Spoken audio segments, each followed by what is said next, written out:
नमस्कार, मैं आचार्य अनुपम जोली। आज आप सबके सामने हिंदू त्योहारों के पीछे की वैज्ञानिकता को प्रतिस्थापित करने के लिए उपस्थित हूँ। बात करते हैं देवशनि एकादशी की। पहले तो मैं ये बता दूं कि हमारे जो 12 महीने होते हैं, जो देसी महीने चैत्र वैशाख ज्येष्ठ आषाढ़, तो इन 12 महीनों में कुछ ऐसे समय आते हैं जिसमें शादियां नहीं होती। तो उसमें से एक ये चतुर्मास भी है जो देवशनि एकादशी से लेकर देव प्रबोधनी एकादशी तक चलते हैं। तो ये करीब 4 महीने होते हैं, इसमें शादियां नहीं होती। और दूसरा, जब कभी शुक्र और गुरु अस्त हो जाते हैं, जिसे तारा डूबना कहते हैं, उसमें शादी नहीं होती। और तीसरा मलमास होता है, जिसमें जब बृहस्पति की राशियों से सूर्य गुजरता है, उसे मलमास कहते हैं, उसमें शादियां नहीं होती। तो इन सब के पीछे कोई ना कोई तार्किक महत्व है। तो अगर हम देखें कि देवशनि एकादशी के पीछे पौराणिक महत्व क्या है, तो पौराणिक महत्व तो यह है कि हमारे जो पालन करता है विष्णु जी, वो क्षीर सागर में शेष नाग की शैया पर शयन करने चले जाते हैं। इसलिए देवशनि एकादशी कहा कि वो 4 महीने शयन करेंगे और अपना भार शिव जी पे छोड़ जाएंगे। तो आगे के जो 2 महीने हैं, श्रावण भाद्रपद, आप देखो श्रावण का महीना जिससे शुरुआत होती है, उसमें शिव जी की पूजाएं बहुत ज्यादा होती हैं। तो शिव जी की पूजा का भी अर्थ समझेंगे क्यों होती है और ये सब कुछ क्या कहानी है। तो सबसे पहले देखते हैं कि ये 4 महीने होते हैं क्या।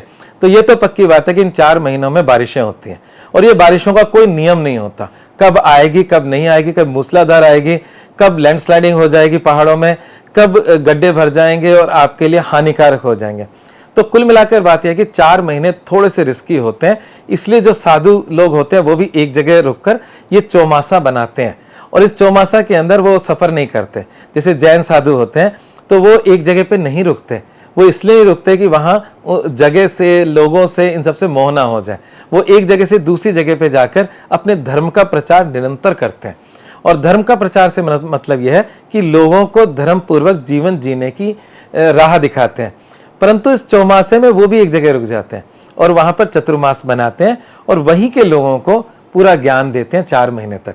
तो ये 4 महीने एक तो बरसात की वजह से रिस्की होते हैं।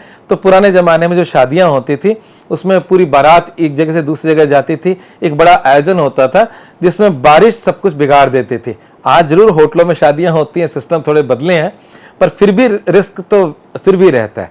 दूसरी बात यह है कि अगर हम भगवान शिव की बात करें, भोलेनाथ के ऊपर ये 4 महीनों का भार है।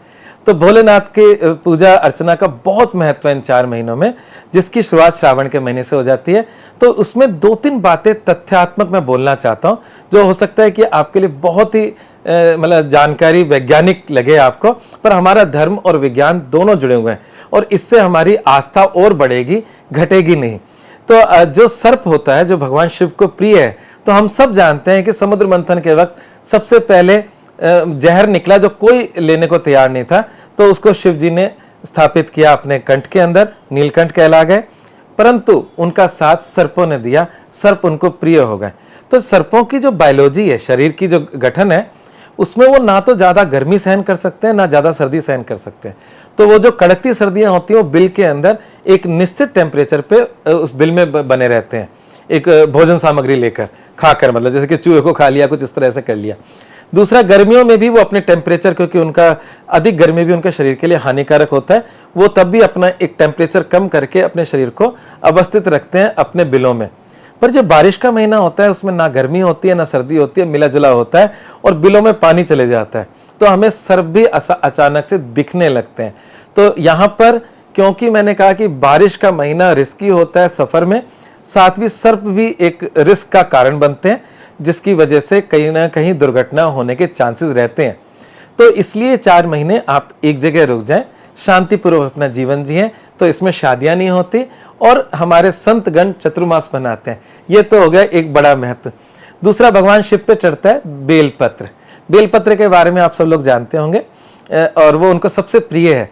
तो आप ये देखो कि कितना, मतलब जो हमारे ऋतु हैं कितने सिस्टम से चलती हैं।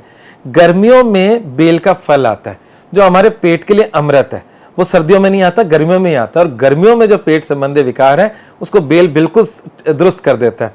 और जब बेल के पे वृक्ष पे बेल के फल होते हैं तो पत्ते कम हो जाते हैं, सिर्फ फल रह जाते हैं। और जैसे ही बरसातें आती हैं, बेल का सीजन चले जाता है और सिर्फ नए पत्तों से पूरा का पूरा पेड़ भर जाता है और 3 पत्तों का एक समूह जो भगवान शिव पे चढ़ता है और उस समय उन पत्तों की भरमार होती है। देखो कितना सिस्टमेटिक है।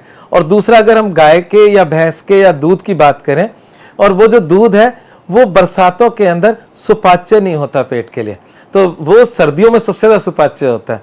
तो गर्मियों में गायों का या भैंस का दूध कम मात्रा में निकलता है और बरसातों में अधिक मात्रा में निकलता है, और एक जनरल वे में, और वो इंसान के लिए उतना सुपाच्य नहीं है जितना वो सर्दी और गर्मी में अच्छा होता है।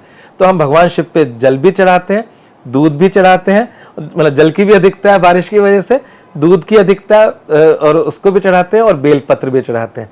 तो जितने भी हमारे नियम बने हैं और हमारे देवी देवताओं को प्रिय हैं, वो किसी ना किसी साइंस से बने हैं। तो कहने का मतलब यह कि जो हमारी ऋतुएं हैं, हमारा जो सारा सिस्टम है, उस सिस्टम में जो त्योहार आते हैं, उनका जो सिस्टम है वो पूरा का पूरा प्रकृति के अनुसार है।